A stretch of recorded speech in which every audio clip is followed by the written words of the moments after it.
Three, two, one. Welcome to the Lightforge podcast. This is Victor. This is Merps. Hello. I hope all of you guys are having a good time with Diablo 2 Resurrected, because that's what I have been playing this entire time. I have Yeah, not been playing that's what I've been playing this too when other I game. can. I know when you can, but what a Oh yeah, casual. I couldn't take the week off. Unlike Mr. Vacation Time over here, I had to work 60 hours in like 5 days, so Yeah, limited my playtime of D2. yeah, that seems like a big you issue right here. Freaking But day jobs. I don't know how you uh, guys do it. I don't know how you people with school, with work, how you do that and play video games. It's so much easier to do it when you don't have those things. You can just play video games all day. yes, just playing video games is the way to go. But anyways, we have some stuff to announce. We have some Hearthstone content to announce. Let's just get to it. All right. We're gonna do a little bit of Hearthstone question. Okay, fine.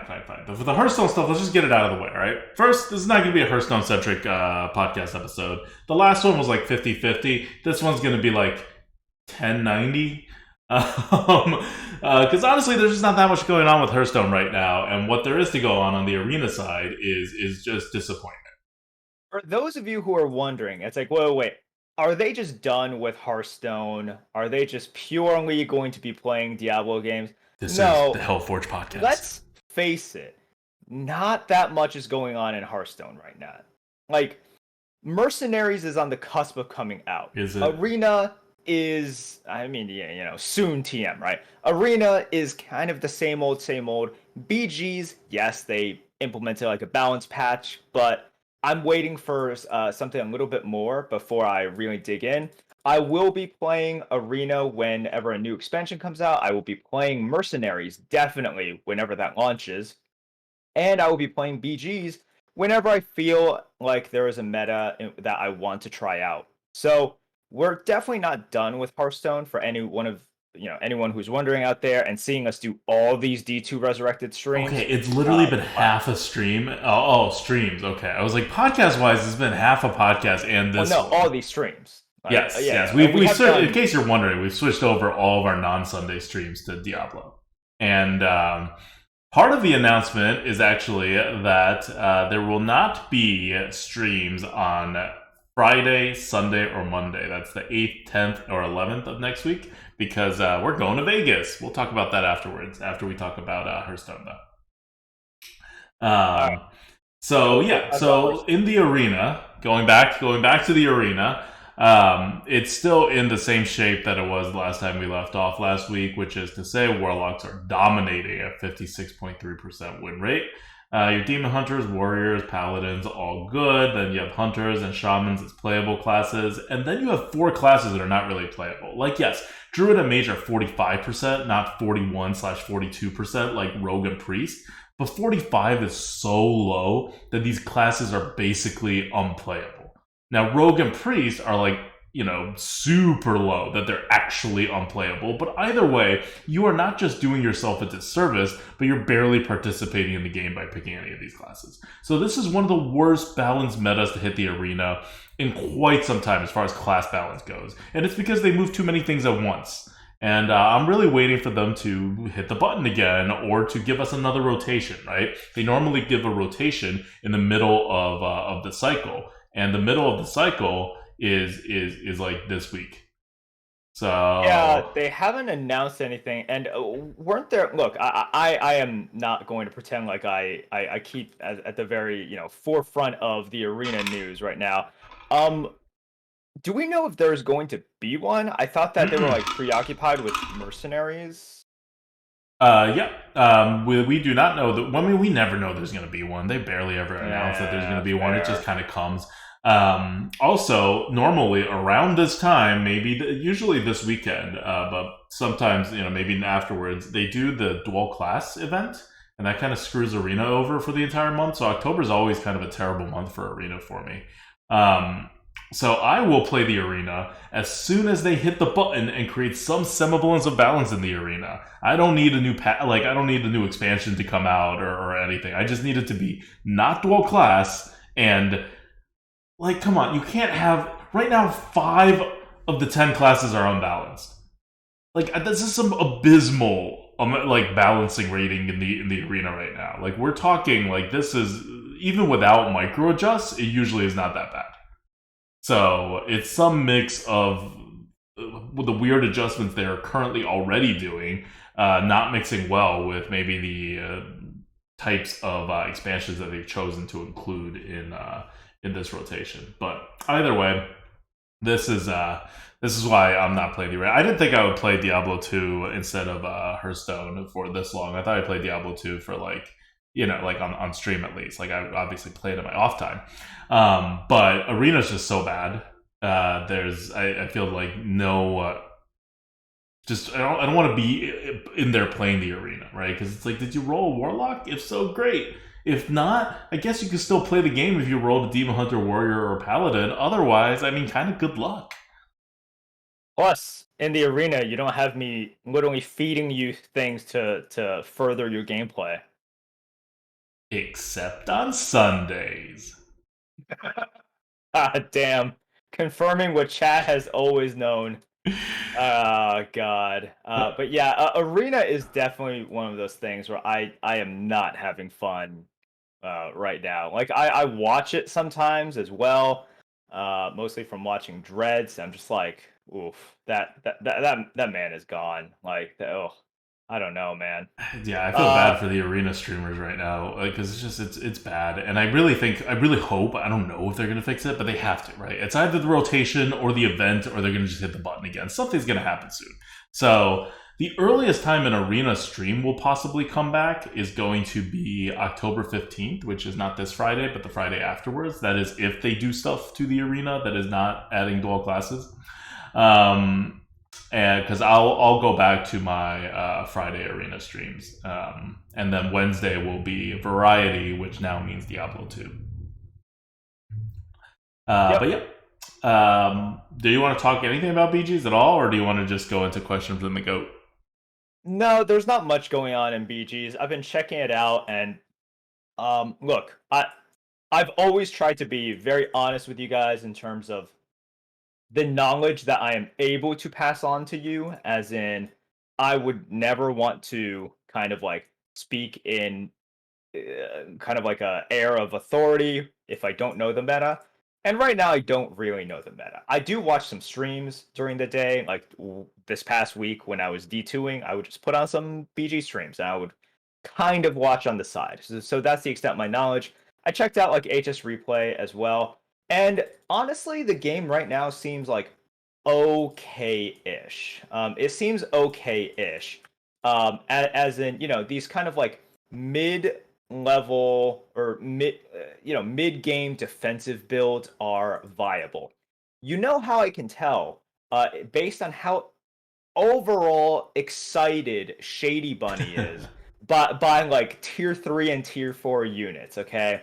Because I do watch his stream a decent amount, and whenever he's really excited, about like Arm of the Empire or it in today's meta, Gem Splitter, Hmm. you could tell it's like, oh man, he loves that grindy mid range, like just get the MMR whenever you can kind of gameplay, which is what makes him such a good player, right? Because a lot of people kind of like eschew that sort of gameplay to try to go for the giant pop off dreads that never comes, and then lose MMR because of it. So once again, I'm just gonna give a shout out to Shady because he teaches that really well. But yeah, this is a meta in which you really can flex these mid-game kind of strats. Darrow is, Darrow was good. Darrow is really pretty good. Like he's even a little bit better now, as in like his chances of guaranteeing that top two have gotten higher instead of just like top three. So I think the meta's fine. I'm just waiting for something a little bit new because I was talking to other people as well, and I feel as though I just got beat down by the previous meta, as in like it was just a little bit too much. There was too much Doomsayer. There was too much frogs, and I was just like, I don't want to play this right now. So I'm waiting for a more substantial change. But if you are like me and you're just wondering, look, Merps, I hated the frogs. I hated how early of an advantage in econ and in tempo Doomsayer gave people. Is it safe to go back? Absolutely safe. Mechs are the best tribe right now, which should tell you something. And additionally, like gem splitter compositions are kind of a new sort of taunt comp, as in, you don't have to tier up high, you get a lot of power, and you can beat up a lot of people just by using these like divine shield, gem splitter, uh, and ground shaker combo. So it's pretty good. Like I think the game is in a pretty good state because a healthy mid game is healthy for the game. Check it out.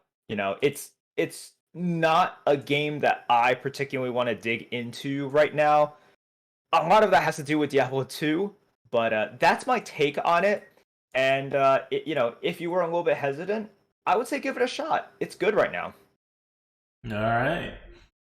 Let's go to the question from the goat before we talk about Diablo, which really we've been playing Diablo for our entire gaming time for the past basically since it came out. So question from the goat brought to you by our patrons, patreon.com/grinning_goat, and we're gonna do a more in-depth question from the goat this time because the question from the goat is, what are you doing on your days off? Because we are taking Friday, Sunday, and Monday off. That means no Lightforge next week, no Arena Coop next week, and also the Friday and Monday streams are also not there next week. And that is because for all of those days, we will be in Las Vegas, arriving on Friday, leaving on a red-eye Monday night. We took the days off. We booked the trip. Merps, why don't you tell them why we are choosing this time to go to Las Vegas? It's cause I gotta catch them all right? So let's rewind a few weeks back and Golden Auctions, which is an auction site for collectibles and everything. For some high-end collectibles and some not as high-end collectibles as well.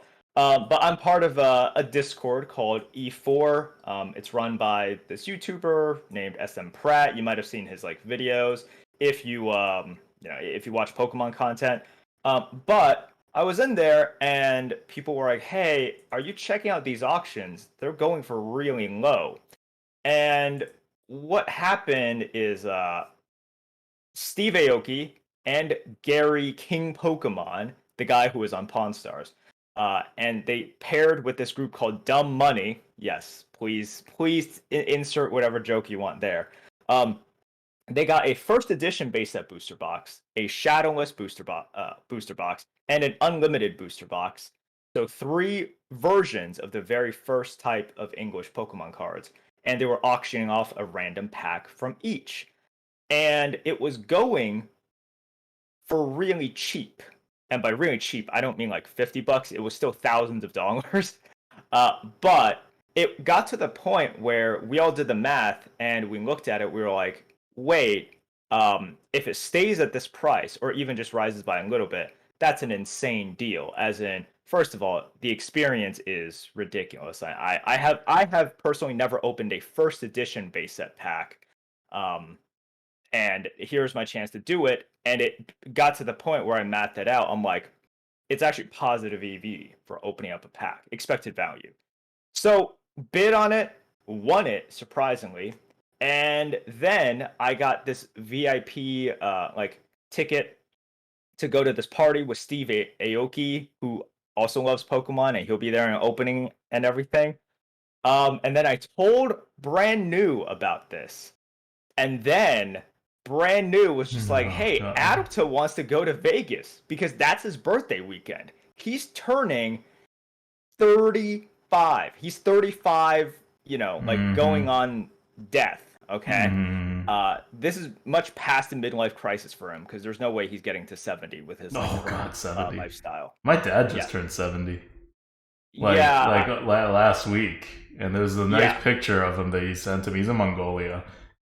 And so he sent me a picture of them in some like fancy restaurant, but apparently the fancy restaurant doesn't have fancy birthday hats or they just chose not to like use them, and so he has like a Burger King like kind of like paper hat on top for a crown next to my grandparents who are both alive on that side, and they're like 95. So it's just three very very old people at a table. It's a pretty good picture. But yeah, Great. that may not be my actual age, but that's how I feel right now. I feel like I should be at that table next to them, which is why I'm talking about this whole retiring and playing video games all day thing.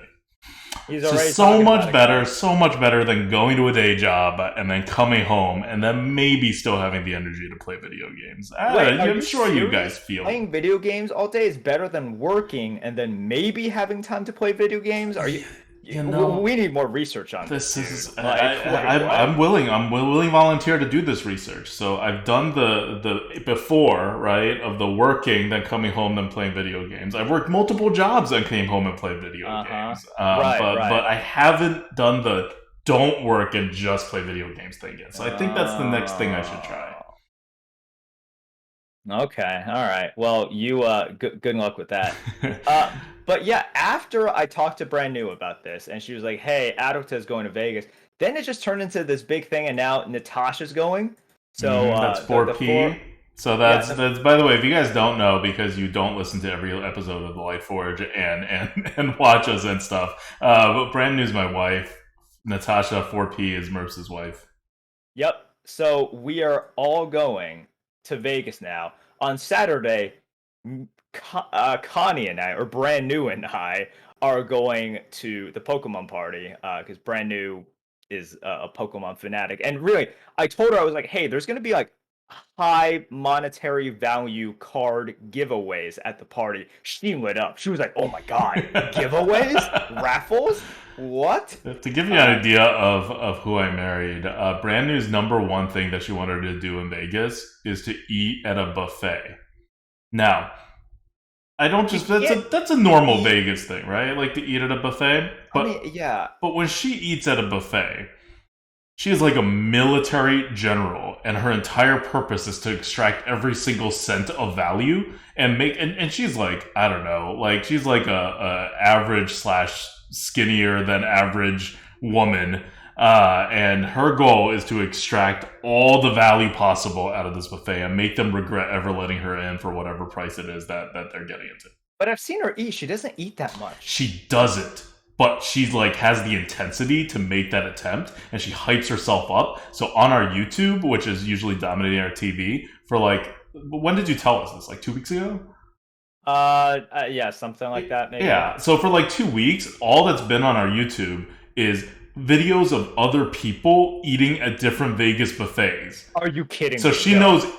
So the first night we're getting there, we're all eating at a buffet for our dinner before we like head out to the strip or pass out or whatever, right? And she knows exactly where every station is and what all the foods that will be offered are for that dinner. I don't know if she has her plates planned out yet.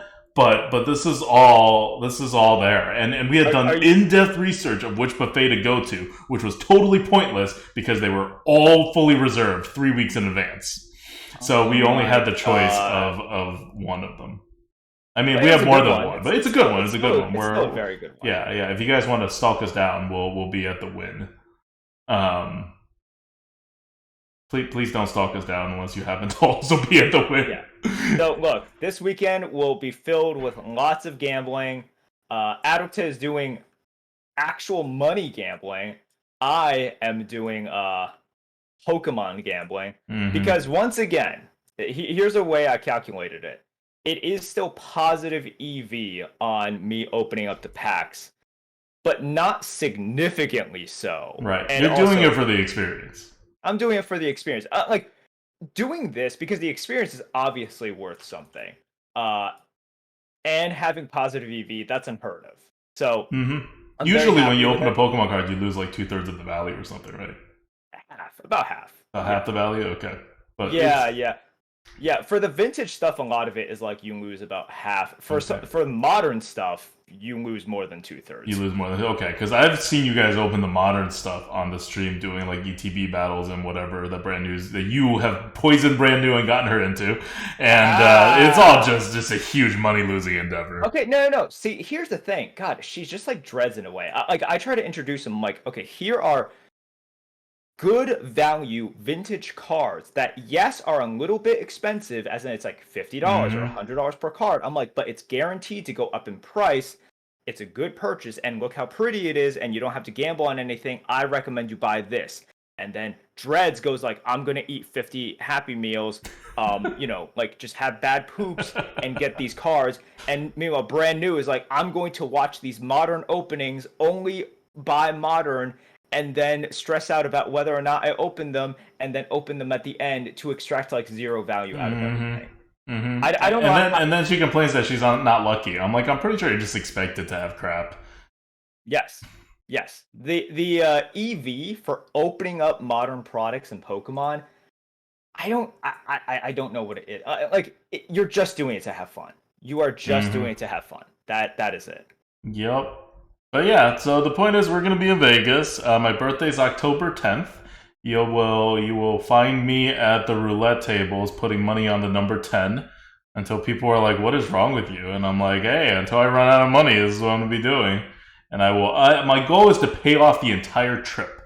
So this is not a trip in which we are skimping money on, okay? We have jobs, we have disposable income. Merps is able to spend a crap ton of money to invest into Pokemon cards. So we're spending money like it's a celebration. And if we, my goal is to make back all that money.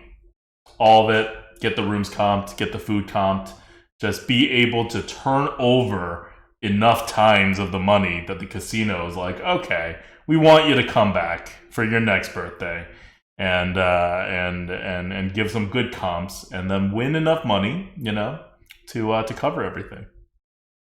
All right. So it's going to be real fun. We will update you guys on exactly what happens. Also, I will tweet out because the pack opening will be live streamed. You can, Oh yeah, that's right. You guys can set your actually time. watch Merps on Saturday as he opens up a like $3,000 pack or $4,000 pack. I don't know how much those packs are worth. Well, one of the packs is only worth like $600. Another one is worth like 1,500, and The, the the other big one, one the big is one.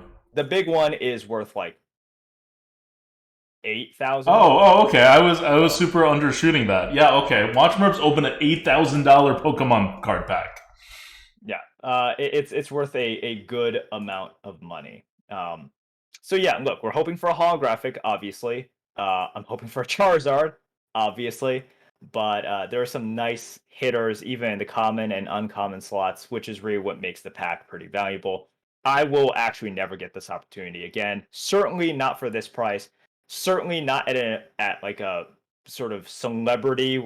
They said there's going to be like additional celebrities there, event in which they're giving you food and drinks, and it's going to be live streamed. It just seems like a really fun way to kind of celebrate the hobby.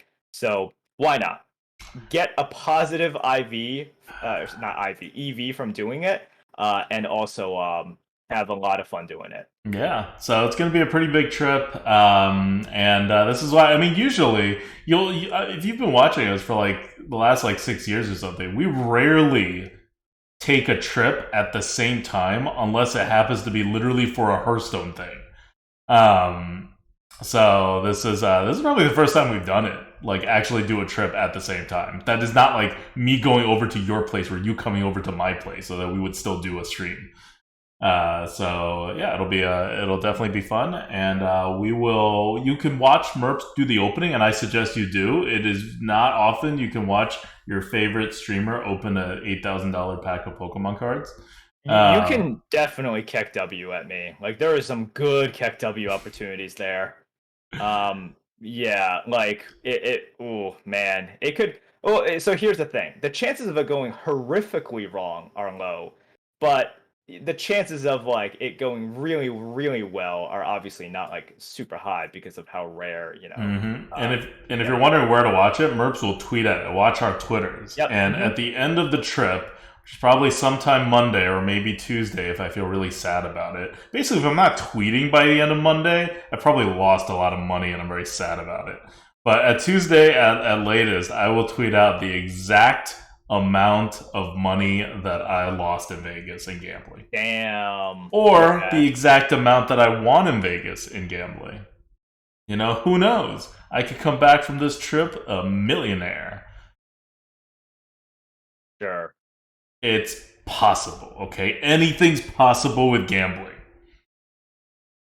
It is possible, I guess. That's some pretty heavy copium you got going on. But you know what? Sure, dude. Sure. It's your 35th birthday. You only get one chance for a 35th birthday. Live it up, man. You you got this. Mm-hmm. All right. So that's question from the goat and what we're doing this weekend and why we won't be here. And there's no Lightforge, there's no Arena Coop. They will not be like made up or anything because we're out for like the few days before that and the days after that too. So it'll be hard to put it together. Um, but we will be back with a Wednesday stream on the 13th for Diablo 2, if not on the 12th. So one thing, talking about Diablo 2, Merps, you have been streaming every single night besides Friday Real nights. I've been streamer streaming, now. yeah, I've been streaming Friday nights, but you've been there too. It's not like you haven't been there on Friday nights. And you've been streaming every other night Diablo 2 since the game released, outside of the actual release night. Wait, no, did you stream the actual release night? Or did you just play without streaming? Because I I know don't you remember. played. That night was actually a blur. I don't remember. Yeah, I'm not actually like I do not remember. Okay. I don't think you were streaming. I don't think you were streaming because me and Brand New had a pretty chill, like, me teaching her the game while we go through Act 1 session. So we were definitely not on stream, and I feel like we would have been if you were streaming. But yeah, besides the actual launch night, every night has been streamed. And are you gonna stream every night up until like you leave? No guarantees. No Okay, guarantees. okay, but it may happen, and it may happen. Probably not. Probably not. Okay, I Okay, mean it may. Like we can say a lot of things may we'll happen. see. Probably not. But yeah, so with all of this Diablo, and what he's not, he's playing like double, triple, quadruple the amount of times that he's streaming. What is your general strat in the game right now? Like, what are you trying to do besides just having fun in the game? All right. You know what is really fun? Getting all the end game items as fast as possible. That's what's fun for me, okay? So here we here at the Green and Goat, we always try to provide you with some strategy. We always try to provide you with some next level tips on how to kind of like play the system, learn the meta. I'm going to give you some tips on how to get rich in Diablo 2, okay? So, it's a week and 3 days after the launch, and I basically already have full endgame gear on my sorceress, which you know is the most meta character. So the gear for sorceress is like the most expensive. Like we're talking like if the same amulet is Sork versus, I don't know, let's say Druid, it is like 100 times more expensive. I mean, I don't know about that, but yeah, sure, why not? And I don't know like exactly what the comps would be, but yes, as of right now, sorcerer stuff is ridiculously expensive. All right, now let's talk about strategies if that is your goal, because once again, everyone has different goals. Okay, some people just want to play it for the story because this is their very first time, right? And if you just want to play for the story and you don't want to rush through, that's cool. But I know That's for a lot of people, that should be your goal, by the way. You will have a much better. I tried telling this to Brand New because it's her first time she's ever played D2 before. But if it's your first time, that is definitely the way to go. At least get through normal like that. Bare minimum, I feel like, is you need to play through normal as a normal playthrough. And then after that, if you want to go out into the world of BattleNet and then start doing the same pieces of the game repeatedly for really, really, really fast EXP and much better items, that's on you. But if you're playing this game for the first time, I would definitely recommend a normal playthrough. all right, but with all those warnings put into place, if you say Merps, I want to basically do what you did, have the full Talrasha set, have the call to arms, just be able to magic find wherever, be able to carry players 8 hell games. What can I do? First of all, you needed to do this a little while back, but the opportunity is still not gone. What you need to do is once again understand the in-game economy of either MMOs or games in which there is a strong community and economy and trade economy. So let's talk about a reset of any sort. And this is what it is. The launch of any game, or let's say we do a ladder reset of Diablo 2, you have to number one understand where is the meta at first, and then how do we progress after that. So for a new game, you're just kind of guessing because you never know when they're going to patch, you never know when they're going to dramatically change things, as some games do right after launch. Um, but for a game like Diablo 2, that, let's face it, it has been figured out, you can really just plan out like, okay, so sorceresses and paladins are going to dominate the early game. Magic find items are going to dominate because people want to snowball, and I want them as well. But what can I do to sort of like figure out what is valuable? What do I hold? What do I trade? The stuff that everyone at the beginning of any sort of ladder reset or launch are the stuff that the most meta characters want. So Shaco, for example. Shaco is this helm, for those of you who don't know, that gives +2 to skills, huge life, huge mana, magic find, damage reduction. It is just an all-round amazing helm for those two classes, but really for like so many classes. So like almost every single class would love to have a Shaco. And what you saw happen is on the like day 2 for people who rush to hell. Um, the price of a Shaco was literally name your price. Whatever you wanted, you got for a Shaco because it gave such a huge power spike. But if you remember ladder for D2 in previous years and how this plays out, this item is not so rare. It's not like the most rare drop in the game. And so over time, after a week, after a month, after a few months, the price of a Shaco will drop dramatically. And as people create secondary characters, you want to think, okay, after people create a sorceress, after they create the initial paladin, what are they creating? They're creating Javazons. They're creating wind druids. They're creating more assassins. That's what they're creating. Or they are trying to optimize these characters that they have already built. So, what does that mean? If you get an extraordinarily good wind druid item at the beginning, let's say a druid pelt, which is the helm, that has +2 to druid skills, +3 to tornado, which is the most popular build, the wind druid, and with some other good stats, you get that at the very beginning of a ladder or the launch of Diablo 2 Resurrected. You just think to yourself, okay, where are we on the economic curve? We're at the initial starting point where people don't care about that wind druid. Because even if people recognize that the wind druid helm is valuable, number one, they don't have enough capital to be able to afford it. And number two, they're too busy trying to establish their own kind of like, snowball magic find character. Well, you So need they to will. put your capital to use. If you're just holding something, then you're not putting the capital to use. So it's worth less. Yep. So what But do but you? keep in mind, it's worth less for you too. If you're the one Yeah. holding the druid helm. Yeah. So at that point, though, you have to recognize, okay, because this is a situation where that druid helm, it's like, okay, if I could sell this right now and make something, decent, uh, maybe I could get better use out of the capital right now. But for something like a druid helm that's that good, you need to recognize that, like, wait, this is like an actual end game item for one of those secondary, tertiary characters that people will eventually make. And later on, I could get so much for it. So it's probably better that I save this. The Shaco, if you get it on like day 2, and even now, if you don't need it, I would sell it. I would sell these items because these are items that people want right now. They are paying in order to just use it. And just to give you an idea, a Shaco on like day 2 or day 3 of Diablo 2 Resurrected went for about twice the price that it is now. So it has already dropped in value by 50% in about a week, which is pretty typical. Like that's actually pretty standard in like sort of MMO economic curves and timelines.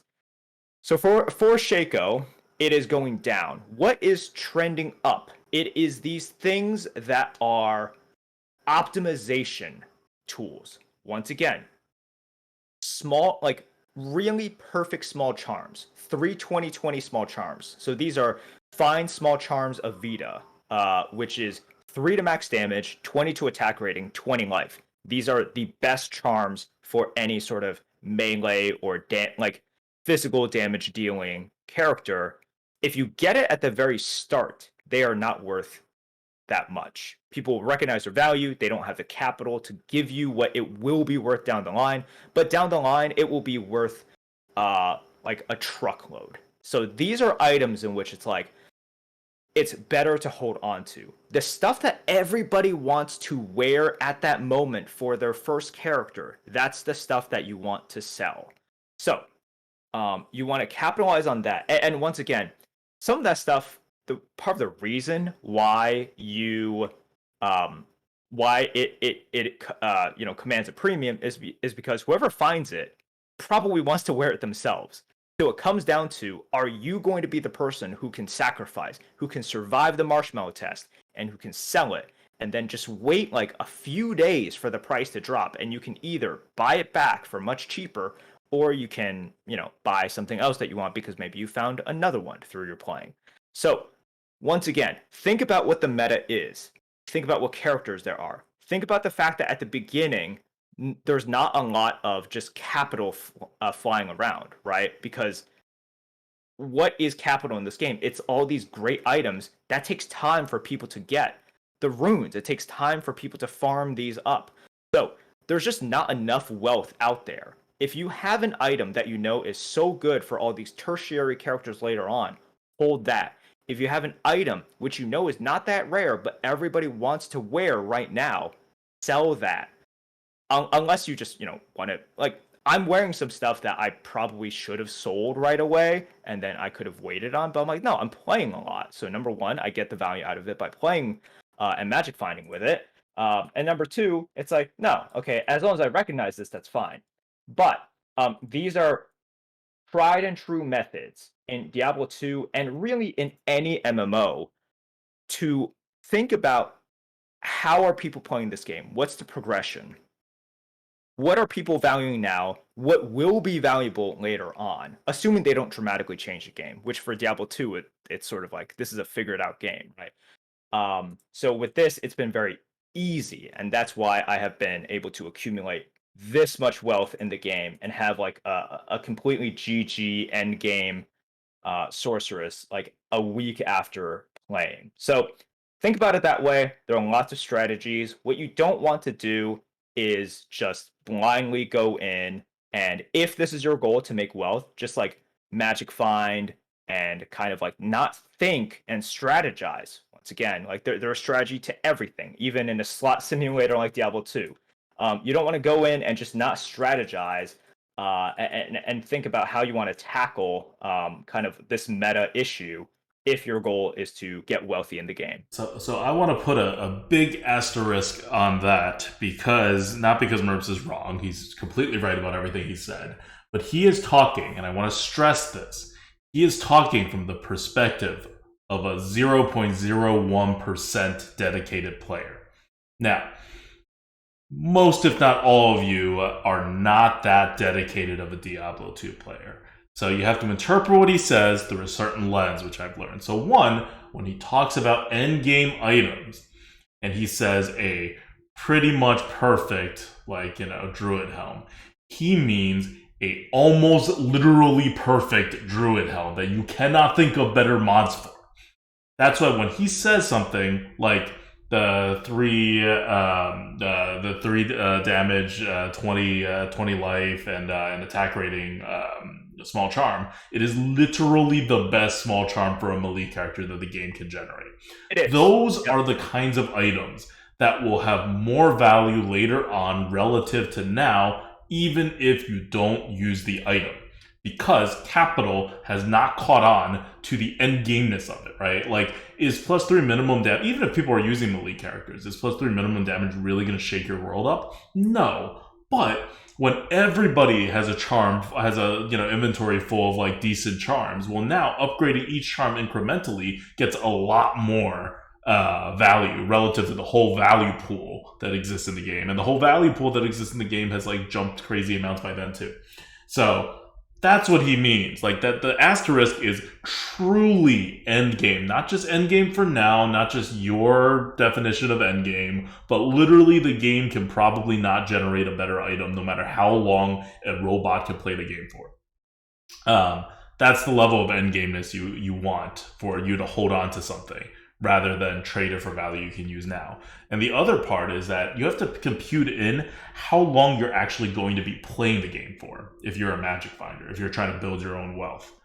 If you are like Merps and you are playing 16 hours out of 24 hours, well, you should probably keep the Magic Find gear most of the time, even if it's a little inefficient, because you're playing as much as anybody could possibly play for, right? You're using the gear to its full or more or less full potential. And you can think about keeping those gears more, which is what Merps did. He finds Magic Find stuff, he's going to keep it. He's not actually going to sell it, even if it sells for a good amount.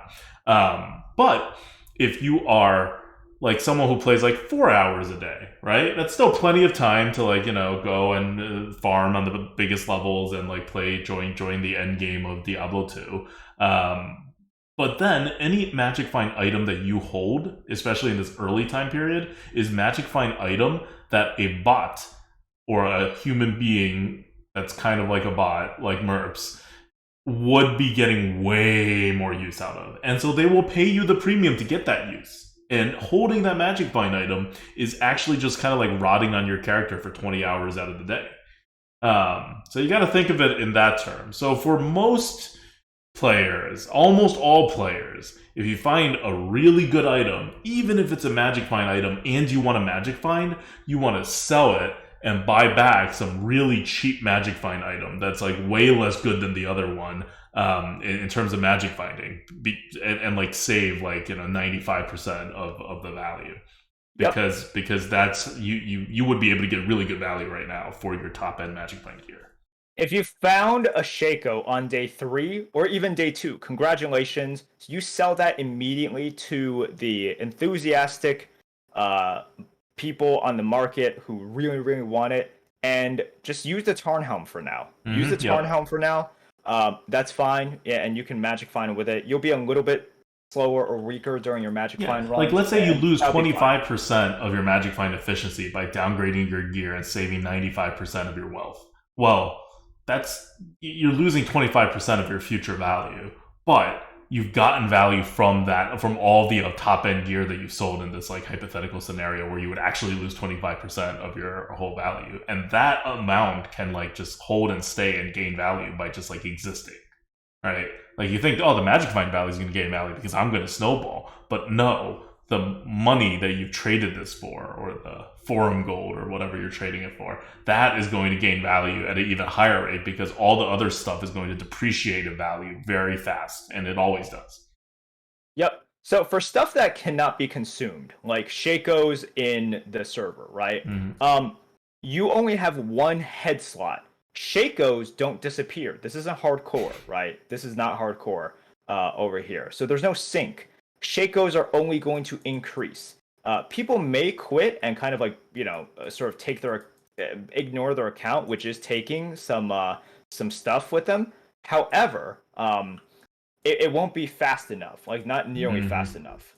And you need to just think about, okay, um, right now I have like, right now there are probably one Shaco, like if this is day 2 or day 3, one Shaco for about 100,000 people that want the Shaco. Eventually, we're going to reach the point where there's like one Shaco for every 10 people that want to Shaco, then the price is really different, isn't it? So, And I uh, get a Shaco. at a certain point, you can. Not right now, though. Not right now. So it is also correct. Like I also found like a Tal Rasha armor, and I have been using it because I play a lot. And Tal Rasha's armor has allowed me to uh, get a lot more cool stuff. And plus, I just enjoy Yeah, walking not to around with a mention cool you aura. look so much cooler with Telrashas than without Telrashas. Yes, exactly, and that is priceless. Mm-hmm. I mean, But it's this the is price of Telrashas. Yeah, but also I will tell you guys. So yes, the examples I used were a little bit of the extreme for these items, which are truly end game items. But there's also a smoother progression, right? So kind of any sort of wind druid item, for example. People want to make that. It's a popular character, and they will. Some people will make a second, they will almost never make it first. That's part of the reason I mentioned Wind Druid. Let's talk about the most popular secondary character that people are making, and you see this kind of resonating through the economy right now. Everybody is making a smiter right now. So, for a lot of like smiter gear, and even a rune, like a low rune, right? Which if you had gotten it like day 2 or day 3, you'll notice low rune has even increased in price. And that's because everybody is trying to make a smiter now. Because that's a secondary character that people make after they make a sorceress in order to farm Uber Tristram. And you know what? I'm doing the exact same thing. I'm doing it too. So these are things that you want to really look out for. Like, okay, well, what is everyone doing? Hey, I have some of this smiter gear, and it's always better to sell, like, day whenever I get it as soon as possible, right? Exactly. Like this is one of those things where you know if something is going to happen immediately after the first wave, like the first wave of sorceresses, and then at this point, a week and 3 days afterwards, you see everyone wants smiter gear, and the smiter gear gets a little bit more expensive. Save that, and uh, this isn't even going to sit in your inventory for that long. All you had to do is wait a week, and you get like a higher return on the smiter gear because people are like, okay, sorceress is done, and now I want these torches.